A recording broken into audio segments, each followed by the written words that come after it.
All right. Tried to pull out the 2005 Cadillac, man, to take it for a cruise today. Engine was shaking, a little rough, didn't feel right. Engine light was on.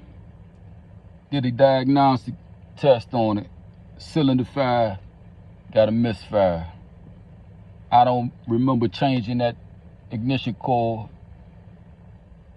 It's $220 for a whole bank. They only sell the ignition coils in a bank for the North Star engines. So you got to buy 4, $220. I don't drive that car like that. So made me a junkyard run for a quick $10. Got me a fresh coil pack off a low mileage wrecked Cadillac, look just like mine. Hopefully this is a good ignition coil. I'ma drive today and just enjoy my